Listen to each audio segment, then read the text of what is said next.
पीहू के जाने के बाद शांतिपुर गांव फिर से सुंदर, शांत और लोग हंसी खुशी जीने लगे थे। एक रात गांव में एक शादी हो रही थी। पूरा गांव शामिल था। सब धूमधाम से शादी मना रहे थे और तभी गुड़िया जमीन में लेटे हुए आती है और अचानक उठकर सीधा दुल्हन को खा जाती है। ये देखते ही लोगों के बीच में अफरा तफरी मच जाती है। कोई भागता है, कोई चिल्लाता है और वो गुड़िया खड़े होकर एक बच्चों जैसा गाना गाती है और फिर एक के बाद एक सबको मौत के घाट उतार देती है और फिर वो गायब हो जाती है। गांव फिर से कांप उठता है। सुबह सब लोग इकट्ठा होते हैं और कहते हैं वो भूखी लड़की वापस आ गई है। इस बार एक गुड़िया बन के लोग घुटनों के बल गिर जाते हैं और रो रो कर कहते हैं, हे भगवान हमें बचाओ। तभी गांव का मुखिया आता है और गुस्से में कहता है, चाहे वो कोई भी हो, है तो एक गुड़िया ही ना, आज रात मैं उसे खुद गांव से निकालूंगा।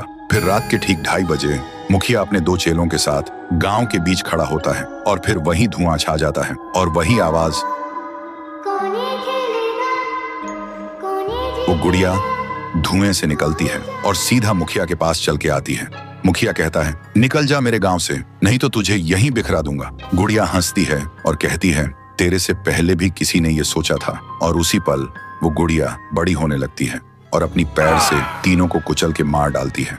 सुबह जमीन पे सिर्फ खून के धब्बे रह गए थे, लाशें जैसे हवा हो गई हो। लोग समझ गए ये कोई आम गुड़िया नहीं, इसके अंदर कुछ और ही शक्ति है। तभी गांव की एक बूढ़ी औरत कहती है, इस गुड़िया को हम गांव से नहीं निकाल सकते, इसे तो सिर्फ पीहू ही गांव से निकाल सकती है। फिर सभी लोग उसी जगह जाकर खाना रखते हैं और दिल से पीहू को पुकारते हैं, भूखी देवी वापस आइए, गांव को बचाइए। तभी जमीन से एक आवाज निकलती है पीहू, पीहू, पीहू। और मिट्टी से बनने लगती है पीहू। लोग चिल्लाकर कहते हैं, देवी हमें बचा लो।